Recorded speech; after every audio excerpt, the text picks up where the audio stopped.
So let us get into the lecture. So today's lecture will be getting into the financial derivatives and the types that we have referred yesterday, right? So let us get into the derivative market once again.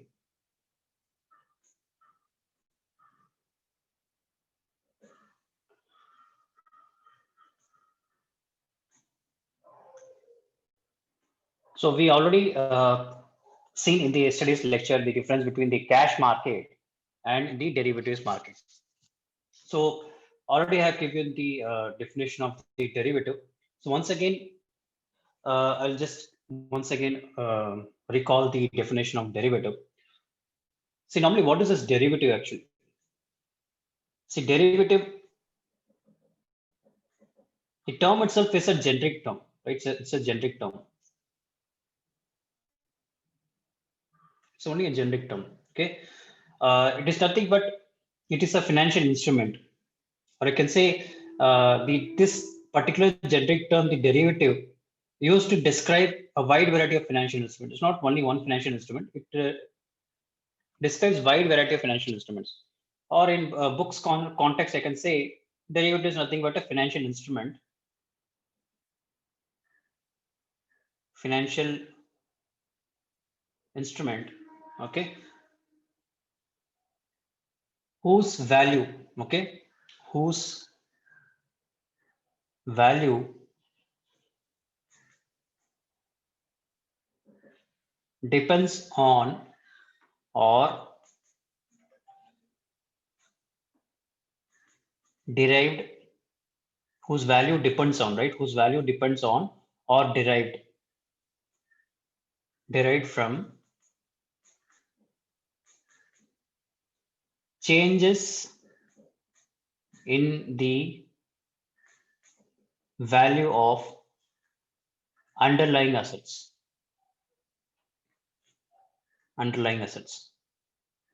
So here you have to just remember what is this thing I'm talking about, right? So let me put it in some other colors so that becomes easy. See, derivative is nothing but derivative. Normally, derivatives is a common generic term, okay? A name given to a particular person like that. So it's a generic term, okay, where it is used to describe a wide variety of financial instruments, or it is a financial instrument whose value depends on this derivative's value depends on this derivative's value depends on, or the value is derived from the changes in the value of the underlying assets. Changes in the value of the underlying asset. So in the crux, I can say it does not have its own value. Does not have its own value. So its value is entirely dependent on the underlying assets. Its value is entirely dependent on the underlying assets. So what is this underlying asset we are referring here? The underlying assets is nothing but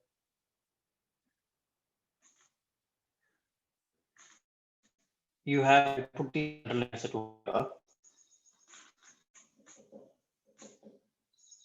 The underlying assets is nothing but your bonds, right? Your bonds. It may be the treasury bill, or it could be the any precious metals. It could be any commodity, right? I put it as precious metals, or it could be a stock, or it could be an interest rate. It could be an interest rate, or it could be a that we are dealing right now is nothing but the foreign exchange rate. Foreign exchange foreign exchange rate, or it could be agricultural commodities, agricultural commodities, or it could be the crude oil also, right? So underlying assets could be anything. So it has, see, normally these stocks, you can say, yesterday's example, I can say the SBI has its, SBI will be having its own prices, right? So the value of the derivatives, I suppose I could say, few forwards of the SBI. So forwards of SBI is nothing but the SBI, what is the SBI price in the spot market? So that value will be derived by the this derivative instrument. right? So the derivative is nothing but it is a financial instrument. So what is this financial instrument? And a financial instrument could be the cash instrument, or it is a debt based. Yesterday we have seen, right? The financial instrument is nothing but what? It could be a cash instrument. It could be a cash instrument, or it could be a debt based instrument. Debt based instrument, or it could be the equity based instrument. Equity based instrument, or it could be a derivative. It could be a derivative. So it was seen in the yesterday's example that we have seen, right?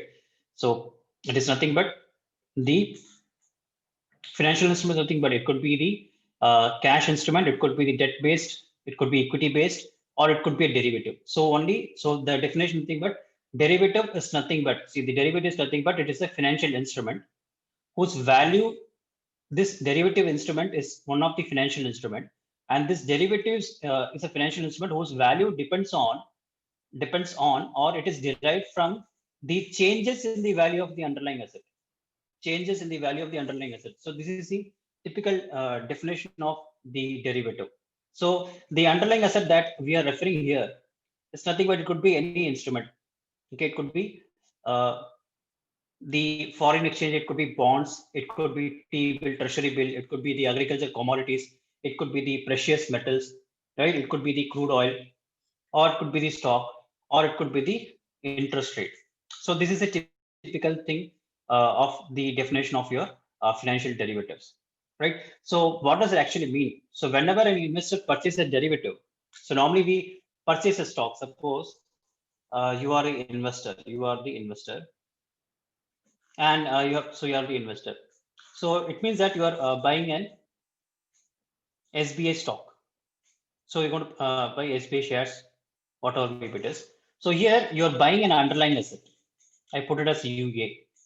You are buying an underlying asset. When you're saying that I'm going to buy SBI at rupees 120, which is traded in the exchange market, it is traded in the exchange, stock exchange. It means that you're buying an underlying asset.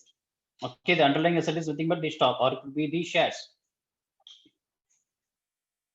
Right.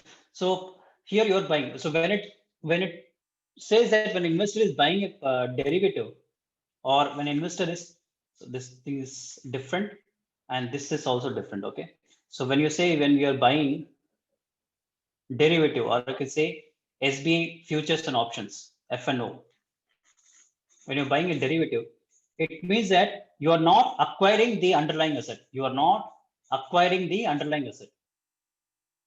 Okay, you are what you're doing, you are buying the right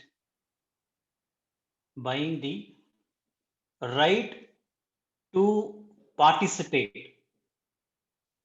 You're buying the right to participate in the value of, or I can say you are buying the right to participate in changes in the value. Okay, put it more clearly, changes in the value of underlying asset. Underlying asset. So in this case, the underlying asset is nothing but your SBI share, okay, or SBI stock, whatever maybe it is.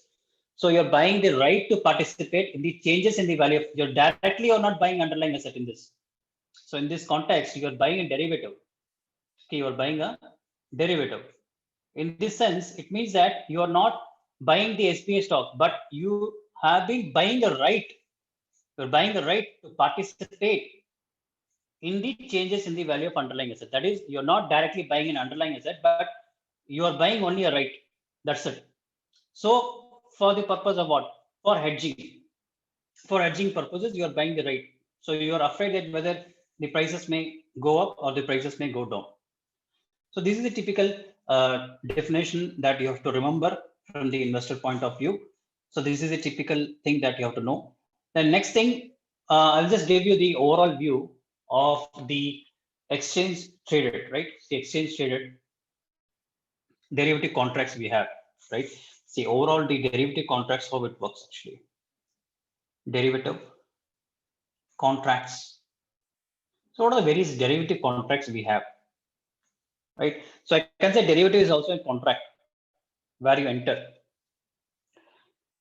Suppose I just put it, we have already seen about the difference between the exchange rate and the OTC market, the exchange traded market and the OTC market. So what are the types of derivative contract normally which is traded worldwide? Let us put it in the table so that you people understand that. So we have the underlying asset. Then I put here the exchange traded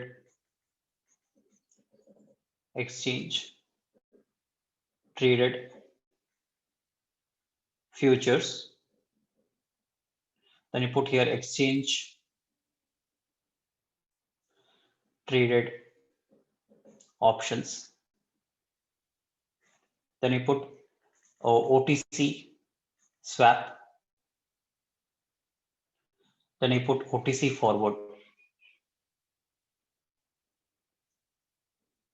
Then you put OTC option. Right. So we have the types of derivatives, which is nothing but the forward, futures, swaps, and options. That broadly we have categorized yesterday itself. So what are the underlying asset we're talking about? Suppose the underlying asset is equity. If the underlying asset is an equity, then in the exchange traded, what it will be? Could be the index future or stock future. Index future or stock future. The same way for it, suppose it is option, it will be index option and stock option. Index option and stock option. Suppose you're trading in OTC platform, that is over the counter. So you have the name which is converted as nothing but equity swaps.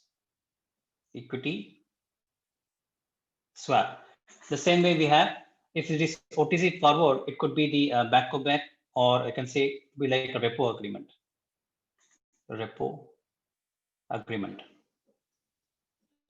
Then you have the OTC option. Then you can say it as stock options.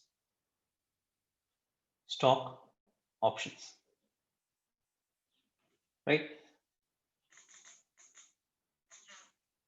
So this, put it more clear way. Right? So next, one more underlying asset is, suppose it is an interest rate. Interest rate is your underlying asset. So these are your derivative instruments, right? The equity, as we have seen the example, see here. So here we are buying the SBI shares. Okay, in the same way, SBI futures option can be said as SBI has a stock option, or SBI futures, or SBI stock future, right? So SBI futures or SBI forwards. So that is the meaning, right? So here, these are the underlying assets you normally buy. But when you're dealing in the derivative contracts, you're buying only the right. Buying the right for what? To hedge risk, to protect yourself. When it comes to the interest rate, suppose underlying asset is an interest rate. So for under the exchange traded futures, it will be, its name will be interest rate futures linked to MIBOR. Interest rate futures, which is linked to MIBOR. So MIBOR is nothing but Mumbai Interbank Offer Rate, right? So interest rate has to be referred, right? So the reference rate is nothing but the, or I can say the benchmark rate is nothing but the Mumbai Interbank Offer Rate. So when we are dealing with the UK and all, it will come under your LIBOR, London Interbank Offer Rate. So while we dealing with the interest rate options and adjustments, then we'll be getting into more detail. So this is, I'm giving you the overall view how the derivative contracts trade worldwide, right? So then we have, suppose it is comes under the options, exchange traded. So we have exchange traded futures, exchange traded options. Here we have options on futures, or I can put it as interest rate options also. Okay, options on futures, or you can put it as interest rate options also, IRO, interest rate options. The same way when it comes to the OTC, we can put it as nothing but the interest rate swaps. Interest rate swaps. Then when it comes to the OTC forward, OTC forward, it is nothing but your forward rate. This interest rate is nothing but your forward rate agreement. That is FRA, forward rate agreement. Forward rate agreement is nothing but FRA, right? Then we have, when it comes to the OTC option, the underlying asset will be named as what? It will be named as interest rate. I put as IR, interest rate, caps, floors, okay, caps, floors, and collar. Then we have swaptions, SWAPTIONS. Swaptions. Swaptions is nothing but combination of your swap and option. See how it is. See, the derivative instrument is complicated, right? They have been combined. So these are your swaptions. So next thing is that next underlying asset is nothing but your credit. Okay, the credit, when it whether the underlying asset is credit, then what will be the name? So when it comes to the exchange rate futures, you have bond future, bond future. Then you have when it comes to the option which is traded in exchange, it will be nothing but your option on bond future. Option on bond future. The same way, when it comes to the OTC swap, okay, over the counter swaps, it means that it will named as credit default swap, CDS. Okay, credit. This instrument has been already used in during the financial crisis to protect from the mortgage, right? So there was a mortgage default was there at this time. At the time, these instruments were used. So credit default swaps, or I can put as total return swap. Total return swap. So then we have, when it comes to the OTC forward, it is nothing but your repo, repurchase agreement. Repurchase agreement. And when it comes to the OTC options, it is nothing but your credit default option. Credit default option, right? So credit default option. So these terms has to be known to you overall. So overall, I'm telling you the terms because at the time of individually explaining, don't think that I am separately, I'm not isolatedly, I'm not giving you any context over that. When you have the overall context, what are the things that we are referring here, and it becomes easy for you. So then one more thing is that, right, it's our thing, foreign exchange. If suppose your underlying asset is in foreign exchange, suppose your underlying asset is in foreign exchange, suppose the exchange rate is futures, it's nothing but your currency futures. Currency future. Currency future. So when it comes to the exchange rate options, it is nothing but your options on currency future or currency options, whatever maybe it is. Options, option on currency future. Option on currency future. So when it comes to the OTC, over the counter market swap, it is nothing but your currency swaps. So these are in your syllabus, right? So currency swaps. Then we have, when it comes to the OTC forward, it's nothing but your currency forward. Currency forward. And when it comes to the option, the OTC option, it is nothing but your currency option. Currency option. So this is the, there is a lot of underlying asset I can put even for the Foreign exchange rate we have done for. So what is the purpose of us? These are the three things which is more important for us because we are going to cover only this one, right? So we'll be dealing with the underlying asset of the foreign exchange rate. We'll be dealing with the bonds, and we'll be dealing with the interest rates. So these are the things which is very very important. Okay. So little bit of commodities we'll be dealing with. Okay. So this thing you have to remember. Okay. So worldwide, how the derivative contracts will be. So these are your derivative contracts. So equity is nothing but when it traded in futures, this is nothing index futures or stock future or index option or stock option under OTC swap, equity swap, then forward repo agreement, and for OTC option, a stock option. Okay, for interest rates. So this is the thing that we will be looking after for our study purposes. So for our syllabus, we'll be referring here interest rates, right? So we'll be seeing something on the credit default swaps. Then we'll be seeing about the bond futures, right? So this entire thing will be seen, and same way for foreign exchange, the entire thing will be seen, right? For our curriculum. So this you have to remember. So these are the things that the overall view that I have given to you.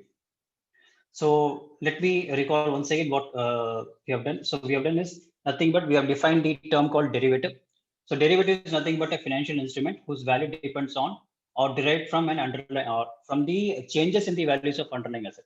So the underlying asset will be having its own value or maybe having its own prices. So these prices are dependent upon these prices are nothing but independent, but the derivatives value is entirely dependent upon the underlying asset. So what are the types of underlying asset we have? It's not type we have. It could be derivative also. Okay, the underlying asset could be derivative. It could be derivative also, right? Does not mean that we are sticking with only with this one. It could be anything. It could be the we have when you see that there will be an electricity derivative or it could be the weather derivative. Normally, farmers will be having the weather derivative whether there will be rain or not. So we have underlying asset could be anything, right? So only thing is that it should be tradable. That's very important. So in the sense that, and I said that when you're purchasing an underlying asset, that is different, and when you're buying an derivative, that is different. So when buying a derivative does not mean that you are buying an underlying asset in you. You are buying only the right to participate in it, right? So next thing we have seen about the overall view of the derivative contracts, which is traded over worldwide. So next thing we're going to see about the basics of your uh, forwards, futures, and options, right? So let us get into the basics of the forwards, futures, and options. So you know that we know what is exchange traded. Okay, exchange is nothing but the centralized marketplace. We already know that centralized marketplace. The same way OTC, we have already said that is nothing but the customized contract takes place between two parties, right? It's a customized contract takes place between two parties, or I can say the trading between two parties, whatever maybe it is, between two parties. So you know what is the advantage of an exchange traded, and what is it advantage of OTC. So disadvantage of OTC could be the advantage of this one, and disadvantage of this one could be the advantage of OTC. So simultaneously you can do that. This we have already seen, right? So we have the contracts, right? So when there is a contract could be anything, right? Contract or two ways, right? Normally we have the obligatory contract or non-obligatory contract, or I can put it as commitment contract or non-commitment contract. That also you can put. There is no commitment and there is a commitment, right? So when it comes to the obligatory contract, we have the forwards and futures, forwards and futures. So when it comes to the non-obligatory, we refer here is the options. Okay, so we refer here is the options. Now let me give you a very simple example of forward contract, right? So let us get into the simple example of forward contract. What is this forward contract I'm talking, right? So I'll not be getting into more detail. I'll be just giving you the overall view of forward contract, the futures contract, and the options, right? So, so what is this forward contract? Forward contract. See, forward contract is nothing but what? It is an agreement to buy an underlying asset. Okay, it is an agreement to buy an underlying asset. So underlying asset could be anything, right? Underlying asset could be anything. Agreement to buy an underlying asset at a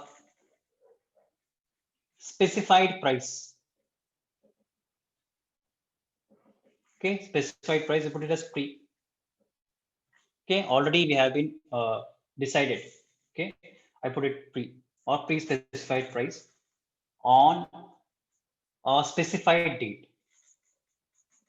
On a specified date, I put it as pre. Okay, in the future. In the future. So it could be the agreement to buy or agreement to sell an underlying asset at a specified price, that is pre-specified price on a specified date, that is pre-specified date in the future, right? Suppose I take an example. Let me take an example of grain. Okay, let me get into the grain price. I put it only in US dollars. Suppose we have the 1,000 bushels of corn. Take the example. Okay, suppose there is a farmer. Okay, there is a farmer. Okay, he want to sell, say, 1,000 bushels of corn. 1,000 bushels of corn at, say, 3.5 per bushel, right?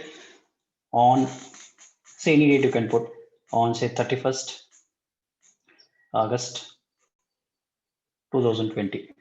Okay, suppose there is a farmer, he wants to sell 1,000 bushels of corn at $3.5 per bushel.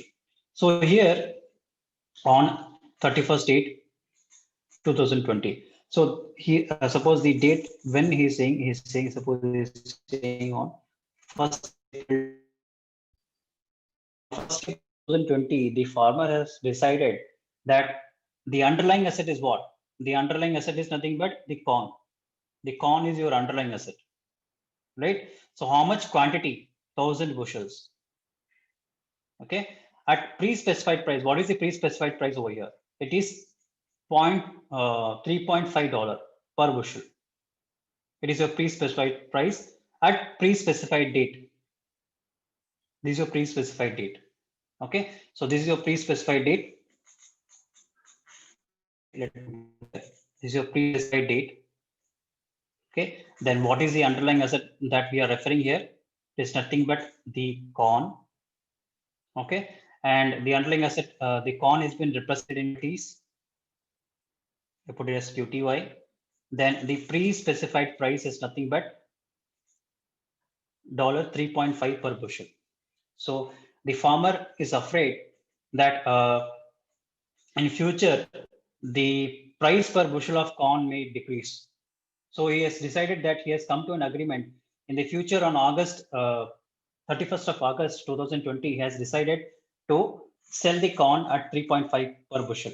So he is afraid that in the month of August there will be a rainy season. Okay, and the corn that he has harvested, it may the prices there may be no persons who will be buying. There may be fall in prices of corn. So he's afraid and he has entered into a contract. It's nothing but he has entered into a forward contract. So the farmer has entered into an agreement to sell and corn with a quantity of 1,000 bushels at a pre-specified price, that is $3.5 per bushel on a pre-specified date is nothing but on 31st of August 2020 in future. So when he has decided on 1st April 2020 itself. So now the farmer has entered into the forward contract, right? Suppose there is a case, we have two cases over here. So what will happen? Suppose we have case one. Suppose on 31st of August 2020, suppose the market price of corn, okay, it comes to suppose $2.9 per bushel. $2.9 per bushel. Okay, so will you the contract has to be executed, right? So you tell me whether farmer will be getting benefit or not. Is any profit the farmer is going to earn? Yes, sir. How much? So what is the profit the farmer is going to earn? 3.5 minus 2.9. Yeah, okay, so 3.5 minus 2.9. So how much quantity? 1,000. So how much? 6. How much profit? How much? 600. 600, sir. 600. Yeah, so 600 profit the farmer is going to earn. Okay, so this is a typical simple the forward contract the farmer has been entered, right? So forward contract where the this forward contract will be dealt in which market? It is in OTC market or exchange traded market?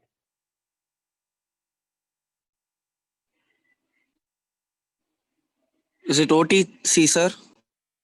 Yeah, it is OTC, over the counter market, right? So as we have seen here, see the OTC forward, right? The OTC forward, not in this one, exchange traded. So in exchange traded, we have only futures, but in OTC, we have forwards. But options is been traded in both platforms, that is in exchange traded and in OTC, right? So suppose we have the case two, suppose on 31st August 2020, suppose the market price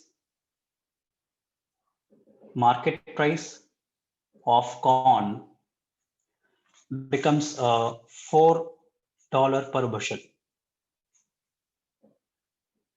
$4 per bushel. Will the farmer will enter into the contract or he will leave away with it? Whether the farmer will exercise the contract, you tell me. On August 31st, 2020, the market price of corn has become how much? $4 per bushel. Whether the farmer, Sir, since it is a forward contract, the farmer is obliged to sell, no, sir? Okay. It is obliged to sell. So what is the loss he's having? He will have a loss of $0.5 into 1,000. That is $500. So how much? So he's having a loss of $500 in this case. Okay. So from the profit and loss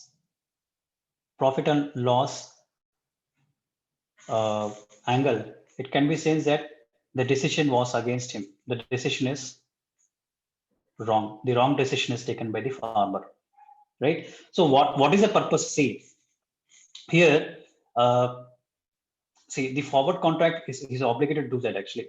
But when you say that the farmer will, whether the farmer will exercise the contract, even if he will be having a loss, okay? Why should he get into the contract then? He will not exercise the contract. Okay, if you say you have said that obligation to do that, suppose he is not entering into contract, right? He is not paying any price for it. Has the options, but in the options you have to pay the price. Here he's not paying any price and is living out of the contract. See, since it is in OTC market, there is no a party can do a default also, right? It is better that selling while exercising the contract, you're obligated to be losses. You're obligated to be loss, right? Suppose it is not like that, then you can sell instead of selling for $3.5 per bushel, you can sell directly in the market. Okay, but from the risk management perspective, the decision is okay. Okay, from the risk management angle. So we get into risk management in detail. We'll see when we get into more detail, right? So this is a typical basic example of your forward contract.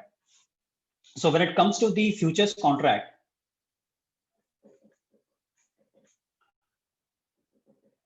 see, futures contract is similar to forward contract, but it is traded on exchange, right? It's similar to your forward contract,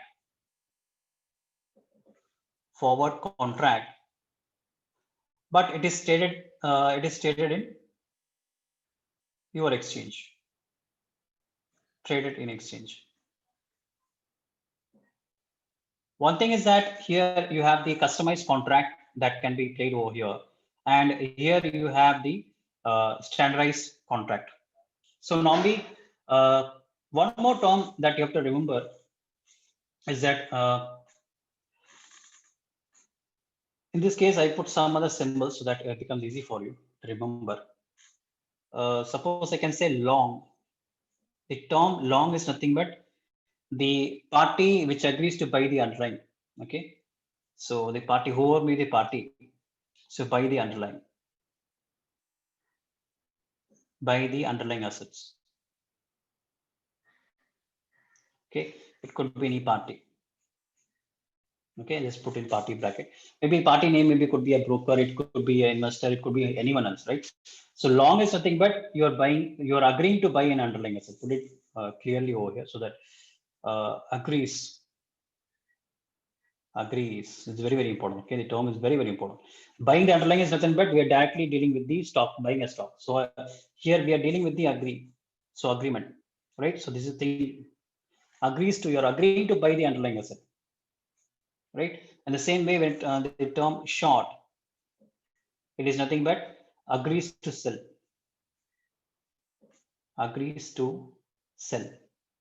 the underlying asset, agrees to sell the underlying asset. So I put it as party.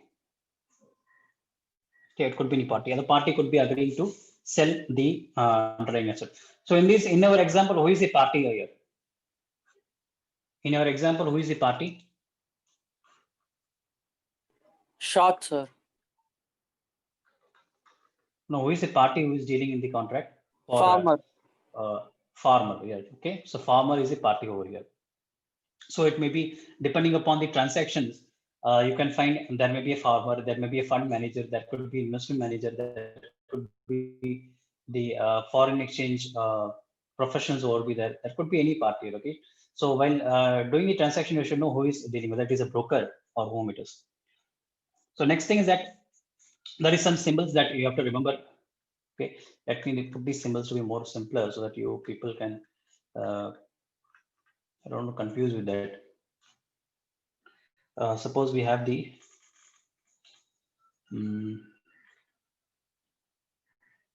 suppose we have the pre-specified price, right? We put the pre-specified price,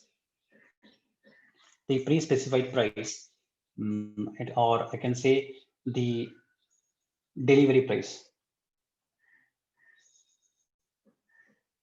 Okay, it can be represented as capital X or capital K. Remember that. Okay, it could be represented as X, capital K. The same way, suppose we have the pre-specified date,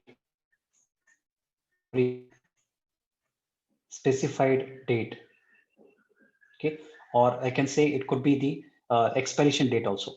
It could be the expiration date or the end of the contract, the date or end of the contract date. Okay, so in the expiration date in this case is nothing but the August 31st of August 2020. This is your expiration date. Okay, or the pre-specified date that have referred here. Okay, terminology is same, but the names keep on changing, right? So you have to familiar with the wordings also. So while working with the case problems and all, so they'll be changing the wordings, and you have to remember that this can be represented with the symbol of T. Okay, so capital T or small t, whatever it is, depending upon the situations that we enter into it. And next thing is that we can see about the spot price at maturity. Okay, spot price at maturity is represented in, it is represented as T, right? So spot price at maturity is T is nothing but 31st of August 2020. What is the spot price on that date? So in this case, we have seen the two cases over here. This is nothing but your ST. Okay, spot price at the end of the expiration date, that is on 31st August 2020. The spot price was $2.9 per bushel. The same way, in case two examples, we have seen that the spot price on the expiration date, you have to read like this: spot price on the expiration date is $4.0 per bushel. So this you have to remember, right? So here, don't confuse with the expressions and all. You have to remember this. Okay, I'm not complicated it, but as we progress, this has to be modified also. So kindly remember this. Okay, suppose let me complete the futures. Okay, we are running out of time, but okay, always. I'll just put you very slowly. I'll complete the concept. Then the options tomorrow will be saying. Okay, option is a little bit. If I go to explain, it will go long, right? So we have. Suppose we have the examples of. Suppose this case one. Same thing when it comes to the futures contract. What will be the payoff? Right. We have two positions that can be explained to you. Suppose they've given that the farmer examples I'm taking, right? So we know that the farmers K is nothing but the pre-specified price. So farmers agreed to sell his corn at $3.5 per bushel. So this is your K, right? This is your K. Remember that this is your K. So K is nothing but $3.5 per bushel. Okay, so the case one, so this is in terms of your futures contract I'm referring here, right? Suppose the spot price on the expiration date is $2.9, $9. Suppose what will be the long position of the farmer? What will be the long position of the farmer? ST minus K, sir. So ST minus.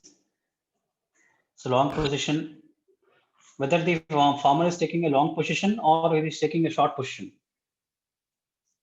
In the given example, he's taking a short position, no, sir, because he is selling, right, sir? Yes, so exactly. So as I said, long is nothing but is agreeing to buying the underlying asset. Short is nothing but agreeing to sell the under. So here, the farmer is afraid that the prices will go down, and he has decided to short his position. So in this, suppose the situation, as I said, that in the forward contract there will be no loss as far as concerned, because you can go run away from the contract. Okay, but in the futures contract, definitely you have to bear the loss. Okay, so it is nothing but ST minus K. Okay, so what will be the thing? 2.9 minus 3.5. So it's nothing but minus 0.6, right? So the same way, it can be put. Suppose the short position is nothing but opposite of it. Okay, suppose the short position is there. Short position opposite of it. K minus ST, right? So K minus ST is nothing but 3.5 minus 2.9 is nothing but you'll get plus 0.6, right? So this is the case one example that we have seen. So this is as per your futures contract. So in the case two, we have seen that the the spot price on the date of expiration is nothing but 4, right? And the payoff, you have to see the payoff, right? These are the payoff that we are seeing. So the payoff for the long position is what?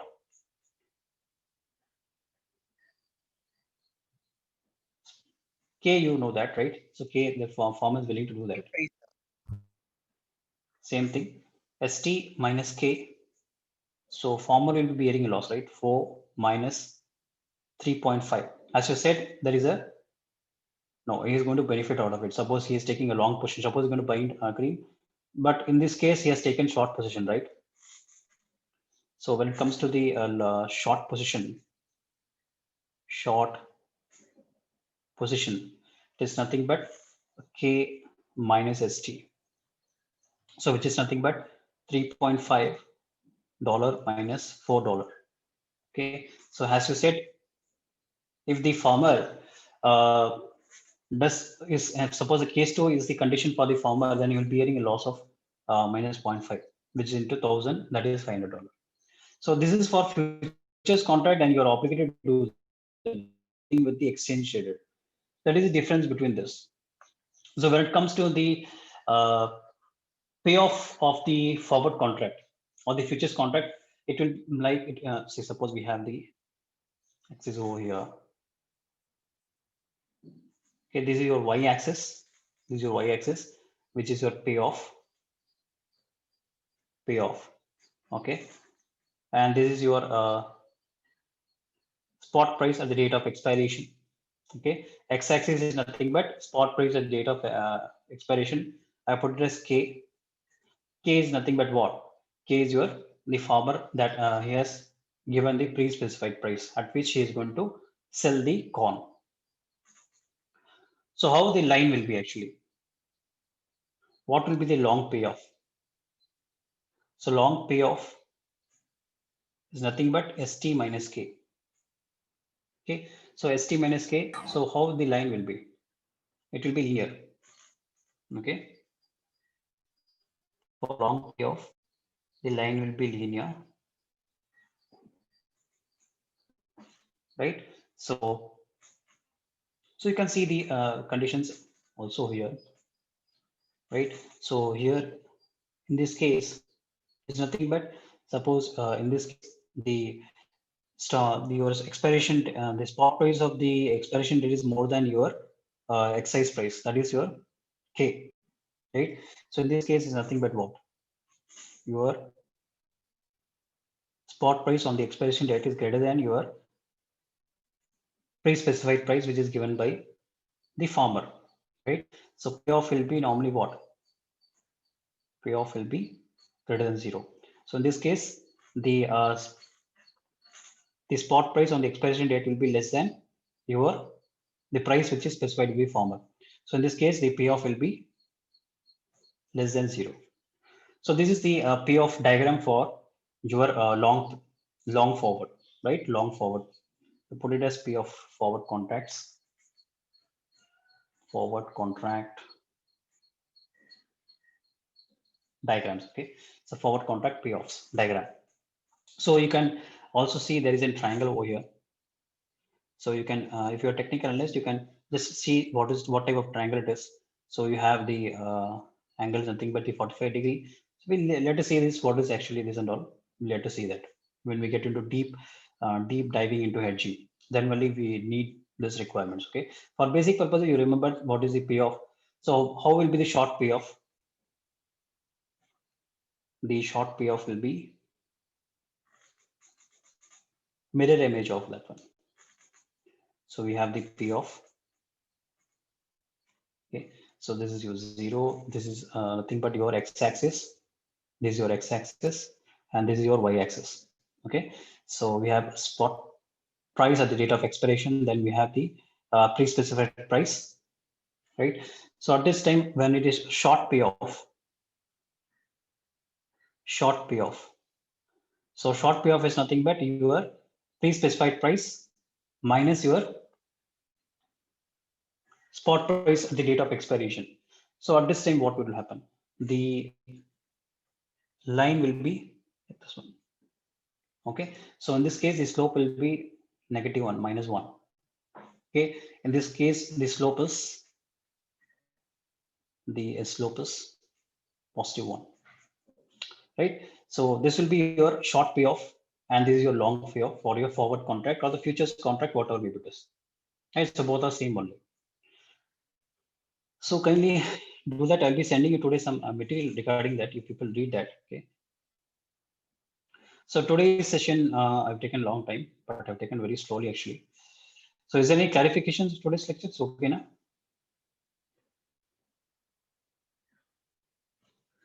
So we have seen what? Okay. So we've seen about the derivatives or the definition of derivatives and what is the type of underlying asset.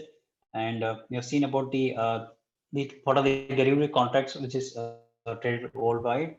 And we have seen the contracts, various types of contracts. So today we have been more specified, we are more specific with the forward contract with an example, and we have done just the same example that we have taken, and I have come up with the diagram of the payoff diagrams of the futures and forward contract. Tomorrow we'll be seeing about the options. Then when I once we'll be to some of the case-based examples where you can have the grasp of the concept. Here, the underlying asset that we have taken is one of the agriculture commodities, right?